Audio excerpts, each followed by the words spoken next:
All right, we're going to go ahead and get started. Welcome to the AVCC webinar, Data-Oriented Architecture for Software-Defined Vehicles. I'm proud to introduce Dr. Rajiv Joshi, who is our chair of the AVCC Software Portability Working Group. He's also system architect and principal solution architect at RTI, one of our member companies.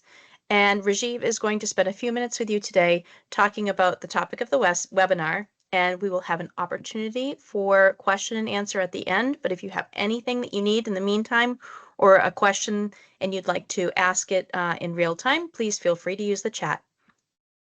Rajiv, take it away. Hi, Sarah. Thank you very much. Hi, everyone. Welcome to the AVCC webinar. We're going to spend the next 45 minutes or so talking about data-oriented architecture for software-defined vehicles. And so what we planned for you today was this agenda of topics. We'll start by just looking at the evolution of electrical, electronic, or EE architectures, as we call it in the industry, and where that's coming from and where that's going. We'll talk about how that's leading to this emergence of software-defined vehicles.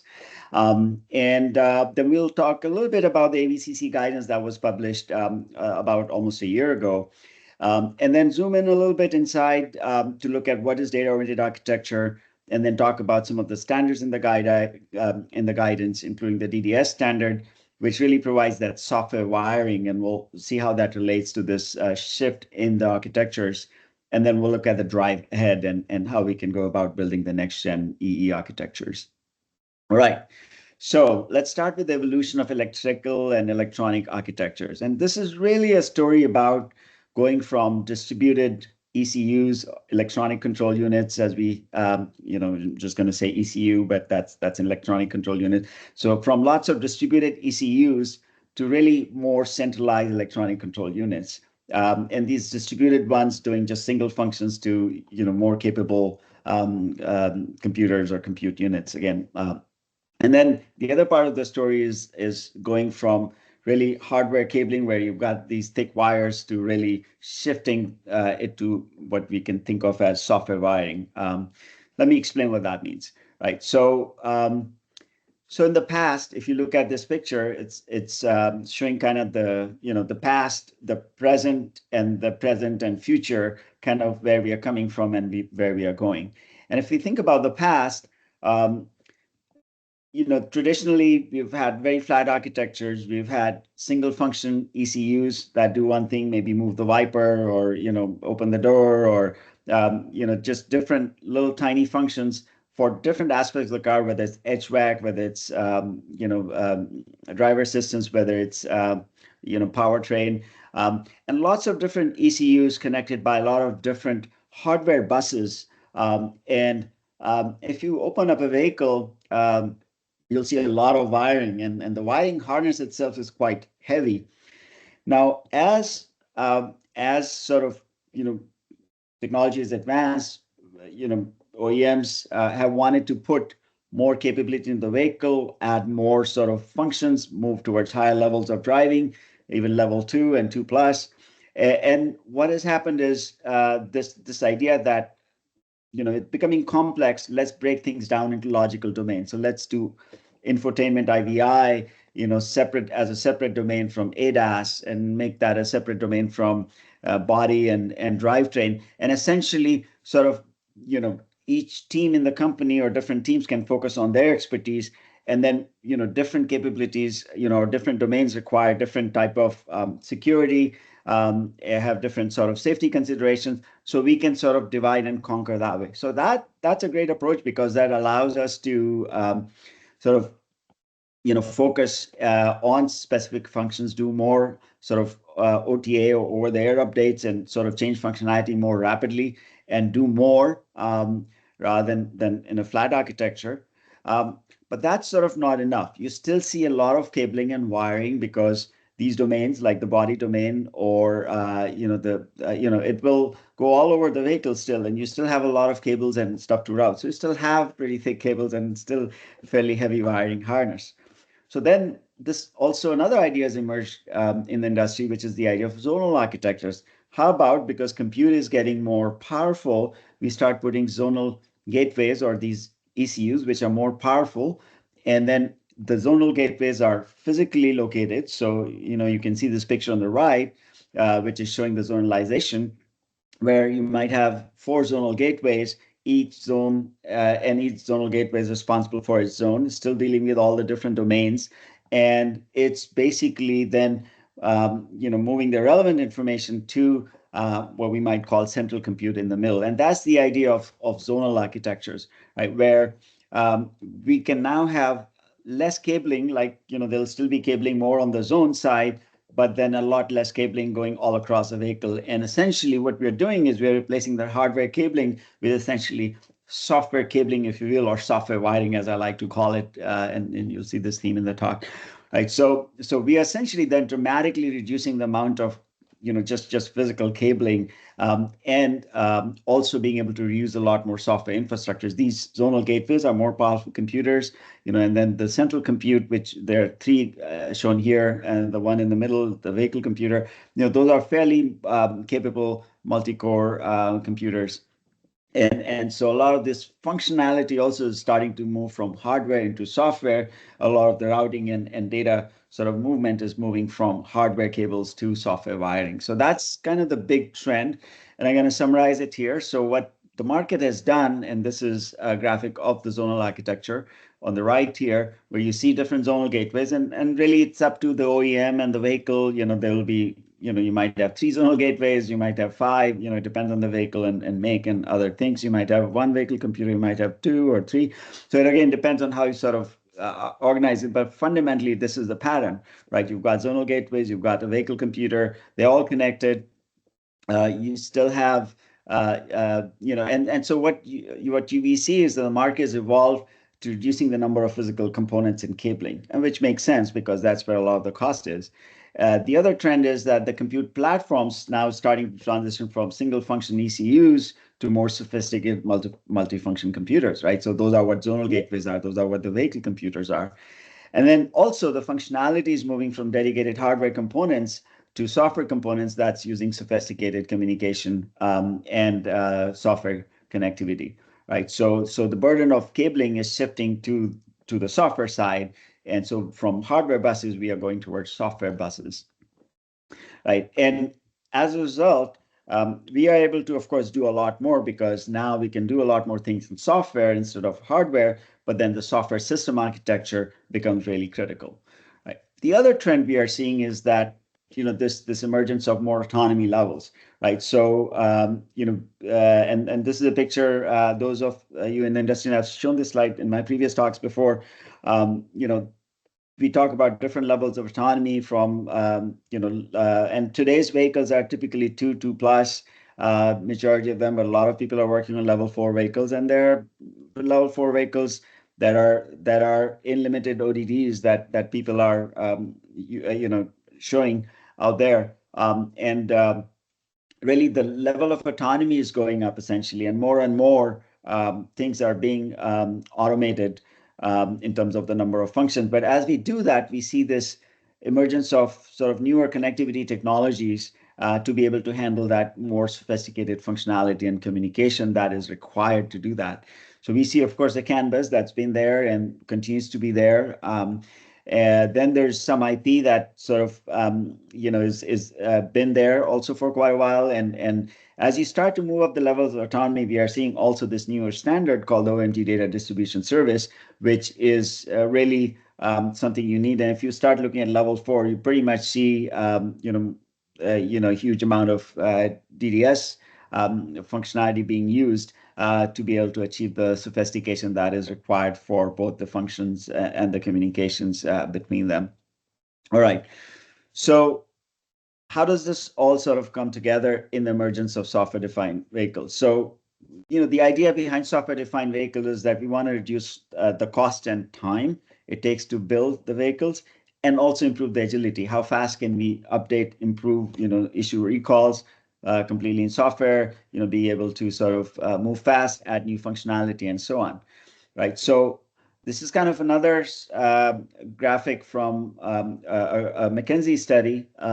And this really sort of looks at the revenues, and it's, on the horizontal axis, you see, years from 2019, 2025, 2030. And then what you see is that by 2030, the second largest share of the market will be software development. And that includes everything, integration, verification, validation. And if you zoom into that, we see that the software development is expected to reach 83 billion. So it's a nice, healthy clip of 9.4% cumulative annual growth rate that the market is evolving at. So it's pretty exciting.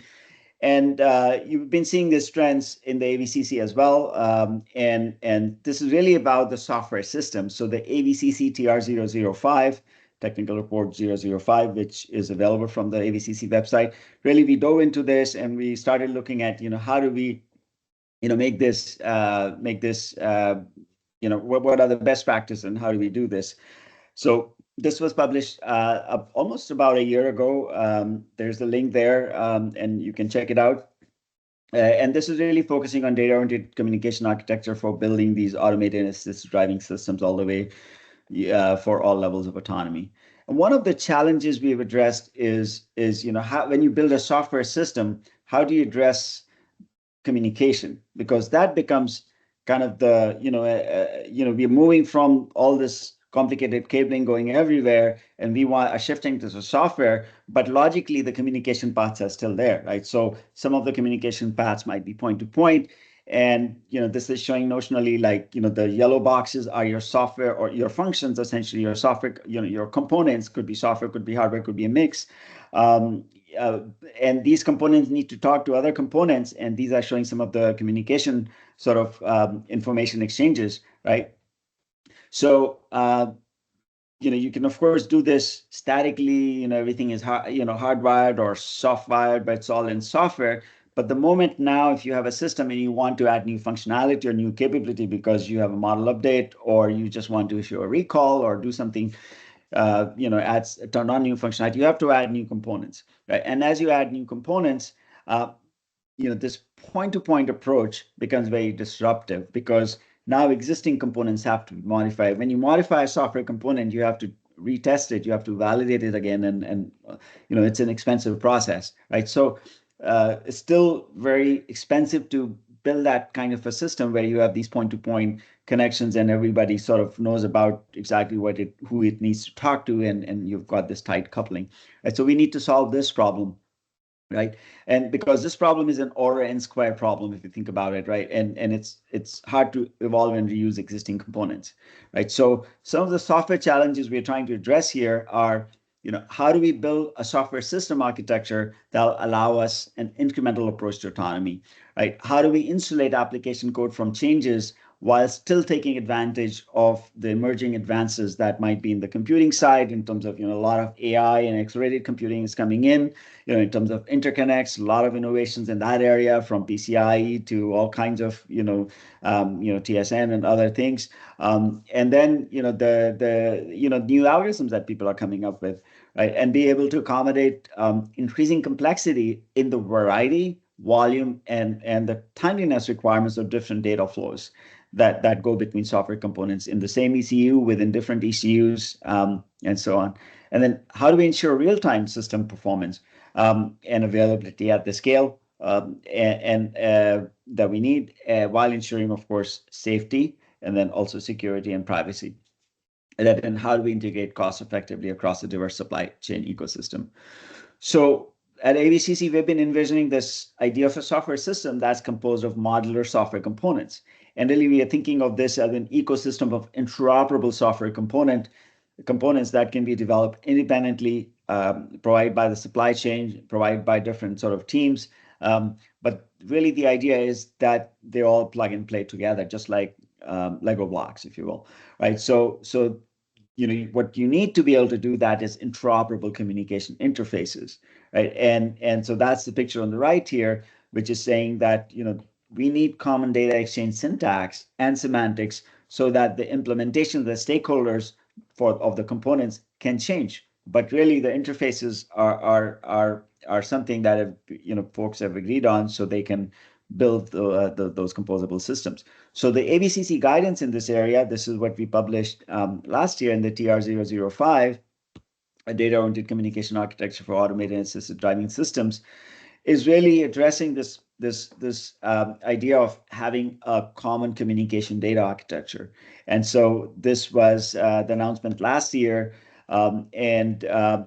So let me explain what that means. What is a common data architecture for an interoperable system, right? So this picture is notionally showing you, two compute platforms really, but there could be any number of these. So it's just to illustrate the concept. Right, so you have a number of compute platforms connected over some physical connectivity, and this could be any kind of physical connectivity. Could be cables and wires, could be logical sort of shared memory. Really, it could be a number of different types of. Okay, so the idea is that you have some compute platform. That compute platform, you have software components. Those are the yellow boxes as before. And you see these two type of arrows. You see these arrows going north-south, where the software component has some dependency on the compute platform. And those arrows really are about the portability of the software component, which is really about the ability to use a given software component on multiple compute platforms. Can I take it from this compute platform to this compute platform and the software component work, right? And that's an important problem that we are addressing now with some of the work we are doing in the group. And that's looking at the system software. The other problem that is very fundamental to SDVs and software-defined vehicles is that of interoperability. And those are the arrows, the horizontal east-west arrows that you see over here. And that's the problem of interoperability. And that's the ability of two or more software components to work together out of the box via semantically compatible communication interfaces. So those are the communication interfaces between the software components, how they exchange information, what they exchange, and how it behaves, and so on. And that is really what we think of as interoperability of the software components. And together, these components come together to define a software system, right? So when I'm talking about software system, that's the communication piece that we are talking about and the architecture of that communication. All right, so, and by the data exchange semantics, we are looking at essentially what is the structure and the behavior of the data flows, or that information that flows between those software components. And together, that data model that describes the flows, along with the connectivity stack, which provides the communication between the software components, gives you the data architecture, because all of those things, that's really a full stack, right? So AVCC, after a lot of analysis and in the working groups and a lot of collaboration, has come up with these recommendations to create an ecosystem of components that work together by adhering to a common set of principles, right? And these recommendations are that the industry should recognize data-oriented architecture as a way of building interoperable software components. And AVCC is adopting a data-oriented communication architecture. The second one is, what are the standards, right? So AVCC is adopting DDS, Data Distribution Service, as its data-oriented communication architecture standard. So that's the next recommendation. And the third one is that AVCC is developing a baseline data model comprised of common data types that define the structure of the data flows. And we are referencing off the conceptual architecture. That was the first technical report from the AVCC. And then also the common QoS profiles that define the data flow behaviors and so on, in terms of, is this data streaming data? Is this an event data? Is this status data? Is this state data? It's configuration. Is it sort of command and control, requests and objectives? So really being able to capture all of that, right? So these are the main AVCC recommendations that you will find in that technical report, and you'll find kind of how we got to these conclusions. But together, this gives us the foundation for having that ecosystem of components, if you stick to these three principles, right? So, same slide that you saw a moment earlier, we define the data architecture. So what we are saying in those recommendations is that the connectivity stack is provided by this open standard that's been available in the industry for a while now, and quite, and that's DDS. And then the data model piece that you see up there is something that we should have as a common data model that is available across industry players. And it would be a baseline data model that can be extended and reused. So suppliers have something they can rely on, and integrators have something they can rely on, knowing that different components from different suppliers will come together. Okay. So what is sort of the foundational blocks for that? So in terms of standards, The standard there for the connectivity stack is the DDS, which is a real-time connectivity framework. It's an open standard that's used in many different industries. And this picture is showing two components or two participants, the way this is drawn, one on the left, one on the right. And you see these arrows, going from left to right, the horizontal arrows. This is the exchange of information or data in context. And if you drew a dotted vertical line, that's in the middle, that's the communication interface, right? So if you go from bottom up, you've got, of course, a physical layer, which is the bits. You've got the frames, which is essentially how bits are collected into frames. Then those frames are grouped into packets. This could be an IP layer packet, so that's the networking layer. This could, and then the next layer is messages, which is really about the exchanging of opaque blobs in the system, where each side sort of has to understand what the content is and how to unpack it, right? That's technical interoperability. The next level is a framework level or framework layer, which is really the exchange of structured data, which is state data, could be events, could be streams, and so on. And that's providing syntactic interoperability. And the idea there, which is new for some people, is that this communication stack or connectivity stack is providing essentially the primitives that allow you to unambiguously define structure of data and also the behavior of the data, right? So the data flows are identified and managed by the infrastructure, by the connectivity infrastructure, and this is the software connectivity piece. And any third party can join, understand what is being exchanged because that can be discovered, and then take participate in that conversation. And then finally, the next layer up is the information exchange, which is the data in context. So it tells you, what those structures actually mean, and that data model is essentially providing that semantics for both the structure and the behavior, right? So you need that full stack to be able to have a meaningful exchange between software components. And so the standards exist for essentially everything below this, the syntactic layer, and below that's the DDS standard. And then the data model provides the piece that is specific to the industry, right? And that's the data models. All right, so what does that connectivity stack provide? This is the middleware functions for that DDS connectivity framework. And there are really, there's a network abstraction, and that's really about moving, bytes from one place to another. There's a transport layer functions so DDS is actually a collection of specifications. There are different specifications that cover different aspects, but that messaging protocol is standardized, called RTPS, and it can handle different communication modes from unicast to multicast, deals with things like endpoint addressing, connectedness, prioritization, timing synchronization, and even can, you can use network transport level security there.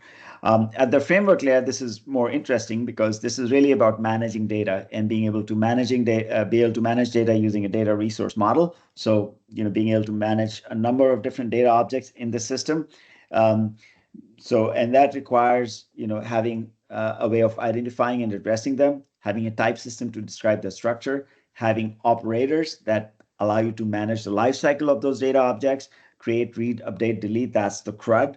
Being able to manage state, how much history you keep for given data object, and as things change, how do you sort of manage recovery in terms of failures? How do you sort of make data available to late joiners, and so on? This notion of quality of service, where you can control how data is moved and its timing, as well as various aspects of the quality of service of data. And then security model, that's fine-grained security model around the data objects, right? Who can read what data objects? You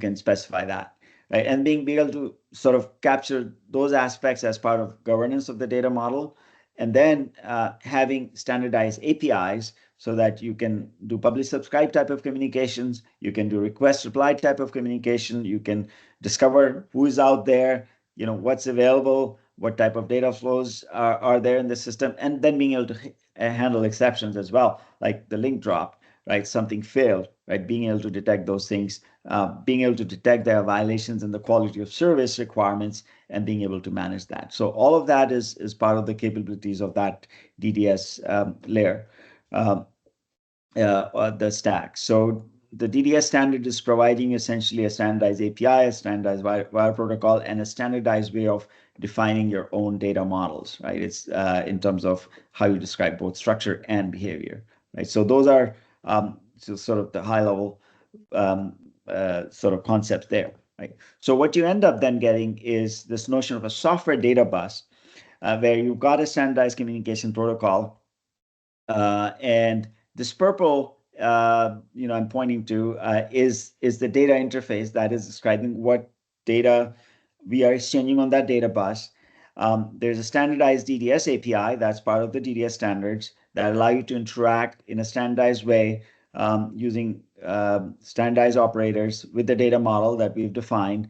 You've got the data model that we are defining, and then, of course, the application logic that would be provided for the role and function of that software component that we are building, right? So what you see on the wire is standardized now, and of course, so this is all standardized. The data model is also standardized, right? So the wire protocol, the API, and the data model, and this data model is giving us the data types and the QoS profile. So it's a very semantically rich data model. Now, in terms of deployment, you could deploy this in different ways. You could put this as an application on a ECU. You could also put this in a container, and a lot of folks are looking at how to build cloud native architectures, then use technologies like Sophie so that you can test and integrate and validate a lot of the stuff in the cloud and then bring it to the embedded side, right? So you can easily do that. And it fits that sort of model of development. So one thing I should mention, there's no server running in the system, and then the DDS library essentially links to your application component, and so it becomes part of the application. And really, your software component includes the DDS library, which is basically the point of presence on the data bus. So it moves with the component. There's no server to connect to. There's no sort of third party to contact, right? So the data bus expands and contracts, and really the discovery is built in, so it's all very plug and play. So AutoSAR, has also now added bindings for DDS, and the most recent one is the addition of DDS bindings for the classic AutoSAR Classic in the RTE, and was first added as an RCOM network binding for the adaptive side of things. So what that does is keeps the interface from the component side the same as the AutoSAR interface, whether it's RCOM or RTE, and then underneath you can use again a common data model for wiring those things up. Another standard, which is COVISA, which is really defining a taxonomy of different attributes in a vehicle. And it defines essentially those attributes as what is called the VSS, the vehicle signal specification, and VISS, which is an API, a RESTful API. To access that, you can interface with that as well using a software gateway that's accessing the common data model inside the vehicle. So now you have access to, and you can read those attributes of the vehicle to make them available to, through COVISA APIs as well. So the idea is there's one data model, many potential programming languages. You can also use, your own custom APIs, like, for example, you can wrap the DDS libraries, and it works on different platforms and networks. And that idea of wrapping comes up in play when you start to look at what the ROS community has done as they have moved from ROS 1 to ROS 2, mostly preserving the client interface APIs, not changing that too much because there's existing stuff, but then replacing underneath the communication layer with the DDS implementation. And on the wire, of course, is still running the DDS RTPS protocol, right? So being able to plug those things in. And then there's tooling that's integrated into the DDS ecosystem with MathWorks. You can add Simulink components. You can use DSpace and LabVIEW, whatever is appropriate. So now this common data model gives us the ability to sort of integrate different tools, integrate different tools at different times in the life cycle of the project in terms of software development, from just initial prototyping all the way to production. And you can pick and choose the appropriate tools. So, and that common data architecture with the common data models allows us to have essentially many differentiated software system architectures. That's shown on the right? So in the middle, is this data model, stored in a repository where you've defined the data types, you've defined the QoS profiles. These are all extensible, so it's not like they're fixed, but they serve as starting points for more refined or extended ones, if you want, and then being able to compose them in many different ways by defining your own interfaces. So this is sort of common stuff that isn't sort of giving away, as it maybe describes, how you describe a camera interface, how you describe a LiDAR interface, how you describe different things that are pretty much the same across all vehicle architectures. But then different people can compose this data model to create different component interfaces and different wiring. So that's how you get the differentiated architectures. But then at the same time, because these are based on a common data model, you've got the foundation for this ecosystem of software components that can come together, that are portable, reusable, and interoperable. Okay, so if we step back and look at how the standards all fit together in the automotive ecosystem. So the DDS standard is providing the software component connectivity framework, which is giving the syntactic interoperability. The AVCC work we are doing is defining a data model for a common baseline data model for providing the communication interoperability. The AUTOSAR work is defining the bindings for the AUTOSAR APIs or the interfaces for the application programming.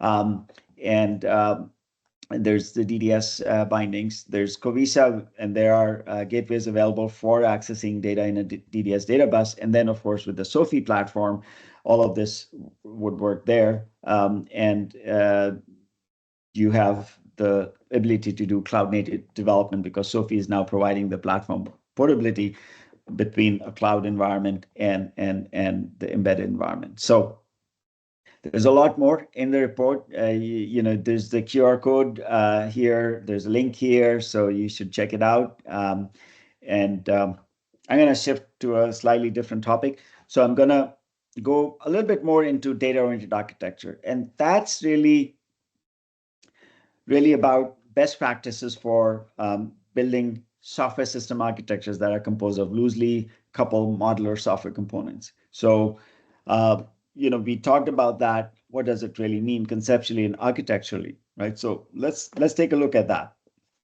Okay, so first, let's start with this notion of what is data-centric middleware. And there are two examples that are quite widely used in industry with great success. One is a database, which is about data at rest. The other is a data bus, which is about data in motion. And the main idea behind those things is this that's shown on the left.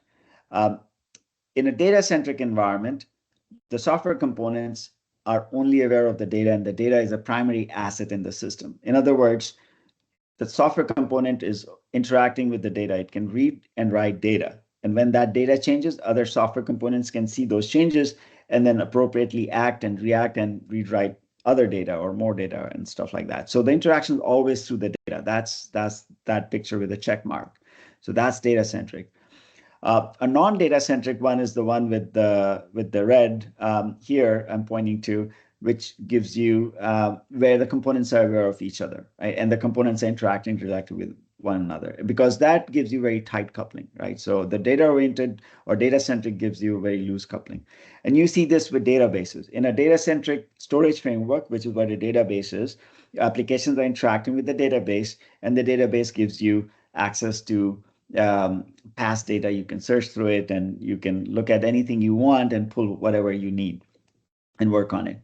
For data in motion, we have a data-centric connectivity framework, which is called a data bus.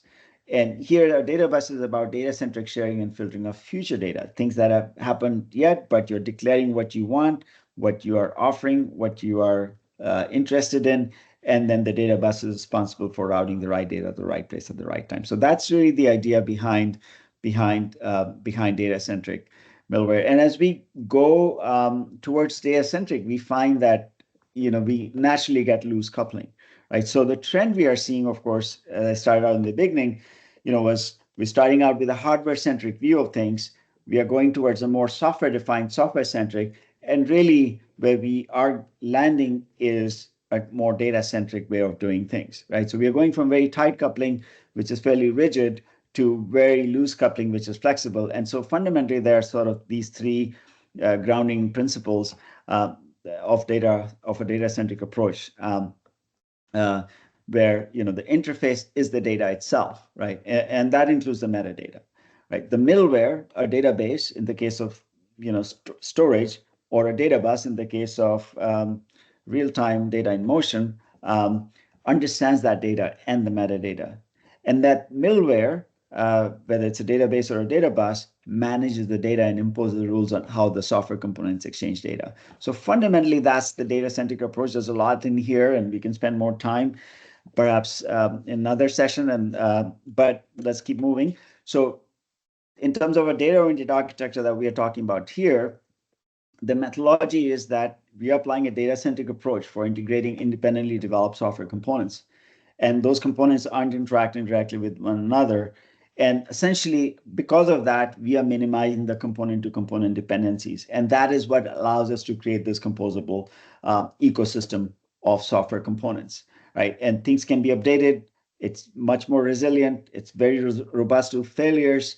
And you're decoupling the availability of the data from the lifecycle of the software components. You can have easily redundant components. You can do much more easily failover. And overall, like, you can have independent teams do development with a lot less sort of tight collaboration, but more loose collaboration around the interfaces. And so overall, you are reducing the cost of development, the cost of managing the teams, the time it takes to build things, the time, and being able to fail fast and develop fast and adapt fast, right? So it's really a best practice for complex software system integration that we see across different industries. And this is why in AVCC we focused on bringing this to the automotive space. But fundamentally, what we need is a data model that describes that exchange semantics, right? And then a common communication software data bus, right? So that we are able to communicate. So that's what we are doing, right? So what does that architecture look like using DDS, right? So this is now kind of, if you think back to that ad hoc point-to-point communication picture I had, this is showing the data-oriented architecture. And this is showing two data buses, and there's actually a gateway between those data buses. You've got the software components in yellow. The purple things are now the data interfaces, and the software components are now interacting with the data. And the complexity of those point-to-point routing has shifted into the software data bus. And the software data bus is, so the software components are simply declaring what I want, right? What I'm interested in consuming, what subset of data I'm interested in consuming, so you're declaring that, and what I'm offering, what I can produce, right? So you're just declaring what you produce and consume, and those are the purple boxes here. And the data bus is keeping track of who needs what, when, where, and is taking care of routing the right data to the right place at the right time. So that's what the data bus is doing. And now what we've done is shifted that complexity of these complex data flows into the data bus. And essentially, the data bus provides the software wiring, which I was talking about earlier, and now allows our application components to just simply focus on what they produce and consume, the inputs and the outputs. So it simplifies the design in very fundamental ways, right? It's a new paradigm. And if you now want to add new components, we can simply add those because we are just adding new data interfaces and new components that simply just interact with the data that they have defined in terms of what they produce and consume, right? And the data bus, as I said, there's no server running, so it's very non-intrusive. It just simply expands and contracts to where the components are, right? And so that data bus is managed as a component that is, as a library that's linked into your software component, right? So it's a paradigm shift in terms of the way we are able to build software architectures, right? And that gives gives us an order n complexity in terms of instead of n squared, very loosely coupled components, very easy to evolve and reuse, right? So that's the software wiring. So let's see. So I wanted to spend a little bit of time just giving you a little bit more flavor of that software wiring, which is the DDS standard, and how it sort of works. And it's, this is a picture from the AVCC Technical Report 001, which is the conceptual architecture for autonomous and automated driving.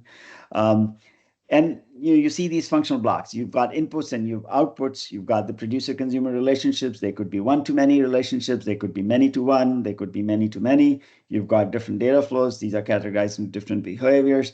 And the AVCC TR-001 spans from levels 1 to 5 in terms of the levels of autonomy. Right? Those wires or lines, are essentially the software wiring. And if you start looking at it, there's really three aspects to it. One is a name for that, which identifies, okay, we are talking about this sort of data flow.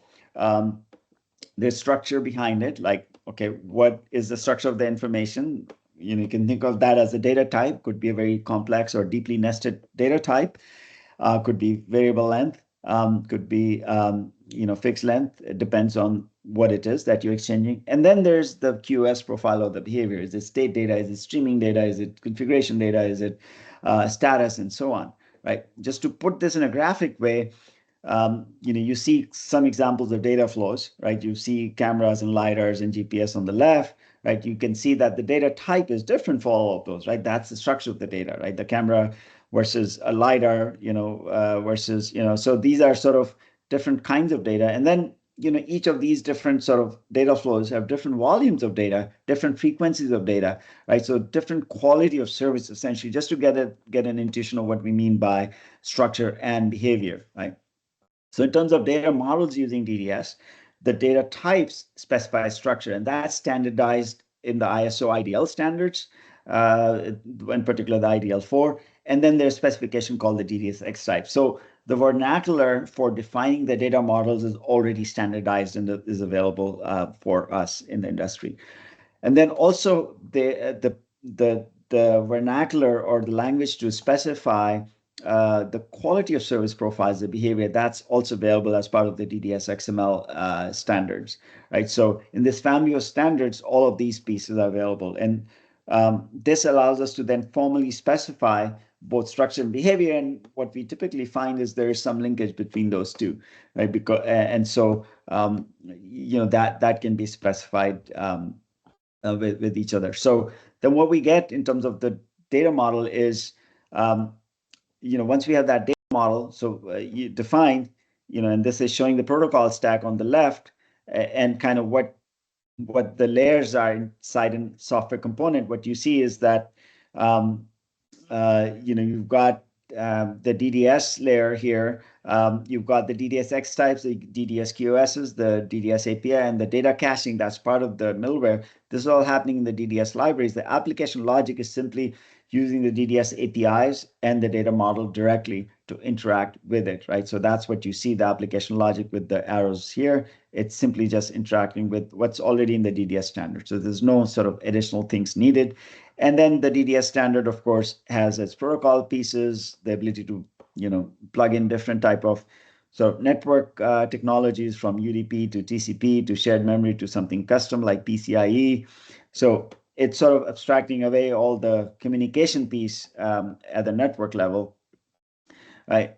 And what you have on the wire, now this is a software wire, you've got this communication interface, and it's a standardized protocol, you've got a standardized programming interface, right? So that's, now, if you had a custom API, for example, or a purposeful sort of custom API that you want applications to use, maybe it already exists, maybe this is something that you want to narrow down for specific use cases, what we see people doing is a DDS binding to this. Now, this is the approach, for example, that Autosar adopted for adding RRCOM bindings. So at the application layer, now you've got the RRCOM interfaces, you've got an application model, you've got a data model mapping, and then an API mapping. So you're calling RRCOM interfaces underneath the DDS network binding is essentially putting things on the, in a standardized way. So on the protocol, the same protocol analyzer will show you the traffic, is coming from different things, but the application may be using a different API. So they could be using a DDS API directly. They could be using another API that's layering on top of the DDS API, right? So that's the third thing that we see is how do we integrate with other protocols into this common data model that we have, right? And that's where you have a software component, you've got some other protocol and API, and basically the idea is once you have that common rich semantic, you can create a software data bus gateway so that you can use that to interact with that data model, right? And so this covers kind of the main use cases that we see, and this is all covered in the document. So again, with the data model, many languages, APIs, platforms, and networks, you can reach all of that. Okay, so now I've got kind of the foundation. Let's turn our attention to the drive ahead, right?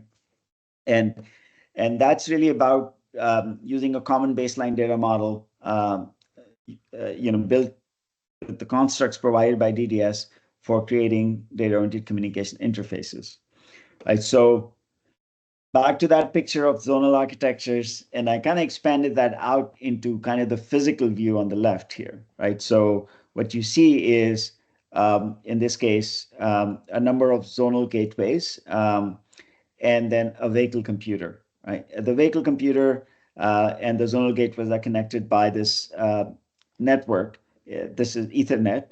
That's fairly common. And these zonal gateways, again, might be connected to other vehicle data buses that are in that zone, right? Or other, and many different kinds of sensors and actuators. There can be any number of zonal gateways.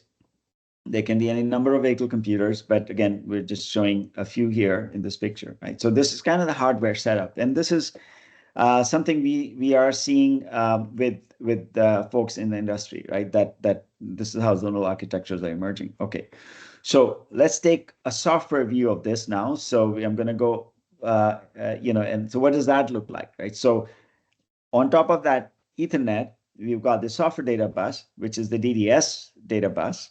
All right, and so notice that we have not, and then this data bus is managing all that complex wiring that used to be all hardware cabling before, right? So we've replaced essentially all those complexity of wires by essentially the software wiring, right? And then of course, we can have software components on the vehicle computer that can talk to software components on the zonal computer or the zonal gateway, and these software components can then have access to other sort of hardware interfaces, and then do sort of the mapping to bring that data into this common data bus. You can of course have, now these software components might be like, this might be a ADAS domain, another one might be an IVI domain, another one might be an HVAC domain. So these could be, again, like, each zone may have multiple domains. So you can, again, have any number of these. Again, depends on the vehicle make, and you can have also any number of software components of vehicle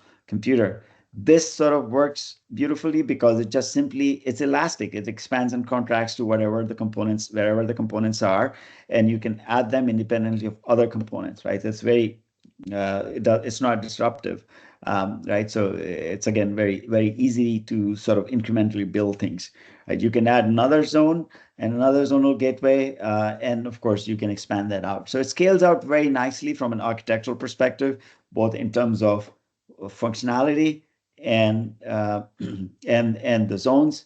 And again, of course, I'm not showing it here, but you can add another vehicle computer as well. So again, we have taken all that complexity and consolidated that hardware complexity into software, and shifted that into software. And then we've found a way to do this sort of in a way that we can manage complexity in software. Right? So now we have the ability to build incrementally, right? And we are building a data-oriented communication architecture. We've defined the data interfaces, those purple boxes. The software data bus, the DDS bus, takes care of getting the right data to the right place at the right time. And in terms of the software system, now we can start adding software components behind those data interfaces, and they can be added and updated as we need. So again, if you want to do OTA, we can do that fairly easily as well. In terms of deployment, we also have a lot of flexibility for deployment because the data bus really abstracts the idea of what you produce and consume from everything it takes to do that, actually. So it gives you the abstraction over all kinds of networks, from shared memory to PCIe to, of course, UDP and IP and Ethernet-based networks and TSN. Also, it allows you to have those components on any operating system, right? So you can mix and match different compute platforms. You can actually run this inside hypervisors, as is shown here, with different operating systems, and then different components. So really, then this gives you that portability from going from cloud native to embedded platforms, right? And then essentially have a development process that aligns with modern ways of continuous integration and delivery. And then the second thing is integrating fast, right? So being able to then, okay, we built something here, and by the way, we don't have to sort of build all production level components. We could prototype some components. We could have some components in MATLAB. We could have some components, as test components that might be in a scripting language. And this is all mix and match. And then, you can incrementally build this. You can have another software data bus, maybe a way of partitioning the data, because we may still want to do that, bridge those. And then, as the system needs to expand, new components can get added. And so this can move pretty fast. Right? And here's an example of a software-defined vehicle architecture where, this is showing all the different components within a vehicle from the vehicle platform, navigation, visualization, sensing, planning, situational awareness, control, logging, health management, and so on. And then even a backend, and the backend in the cloud can also be using a DDS data bus, right? So this is an example that we so it's from some real world sort of applications. All right, so I think that brings me to the end of the webinar. That's what I had planned for you. One of the new things we are doing in the working group is looking at that portability problem, and we're doing a ownership survey, total cost of ownership survey. So here's a QR code, and this will be available. So if you have time, just fill that out. I think it'd be great to get your inputs as well, because we are coming up with recommendations in that area as well. All right, with that, I just want to say thank you, and back to you, Sarah. Thank you so much, Rajiv, and thanks to everyone who joined us today. We'll be making a copy of this recording available, and if you have any questions whatsoever, please always feel free to get in touch with Rajiv directly. His link is here, or you can send an email to info@avcc.org, and our team will respond as soon as possible. So we really appreciate all your time today, and have a wonderful rest of your day.